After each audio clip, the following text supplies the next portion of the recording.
In case you haven't been to the channel before, what I've done, I've taken a 40-foot trailer, cut a hole in the side. I use that part I cut as a door, so the door rolls open. I was asked to make a short video, so only way to make a short video is with a short log. So let's get to this. So I just have a ladder here for now until I get enough wood cut to put steps there. And this log is too big for the mill, too big around.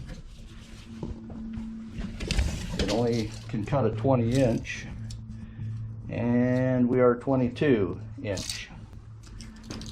And this is a long way, it's 24-inch. We'll whittle it down. I'll put this on time warp so you can see how all that goes together. Or should I say comes apart. That's right. I'm gonna make a short video with the short log. All right, let me tell you a secret. You can't tell anybody. So if you have a blade and it don't cut you, it's no longer sharp, and it is wandering. I am set correctly. The angle is right. I have good tension. So what we need to do is just take right at the edge. I'm not going to go down the whole gullet. I'm going to go right at the edge of each one of these and just take off a little bit of metal, leaving a very sharp edge. This will get me one more cut on this blade. I've got this big ugly log. It's short.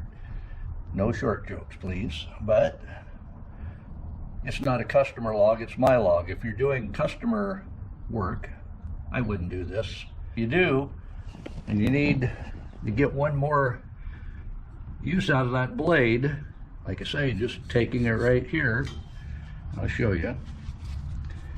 Turn this on.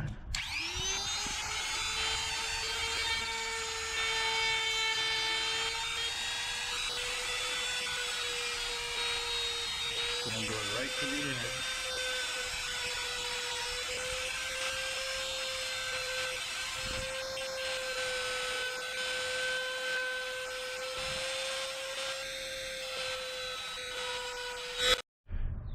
But going right to the edge there, oh yeah, that's much sharper now. I'll go ahead and finish these up. Well, this small log is too big, or should I say short log. We're going to see if we can whittle this down. I'll show you on time warp.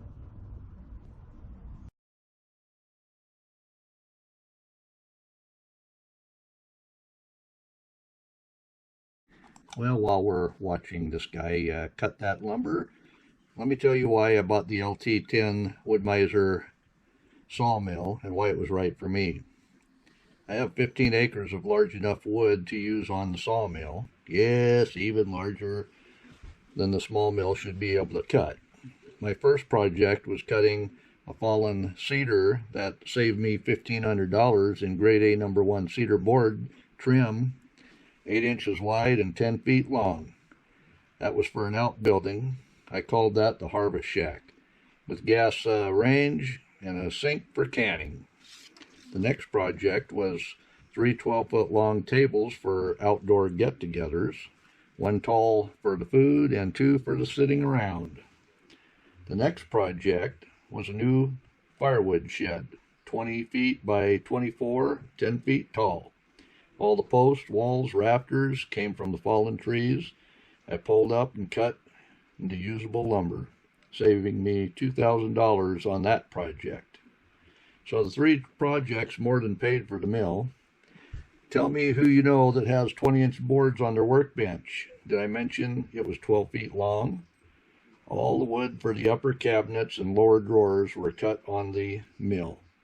The wife even got her greenhouse. The chickens got a new coop, and other projects have more than paid for themselves with the saw.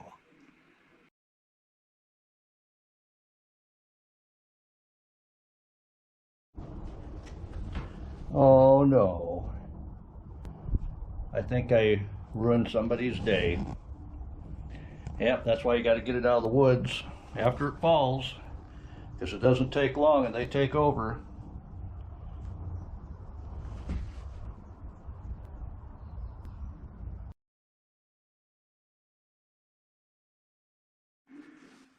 Of course, to make your projects easier and the way to get the wood to the mill, you're going to need some kind of tractor or four-wheeler with a log arch to get the lumber pulled out of the woods. I happen to have a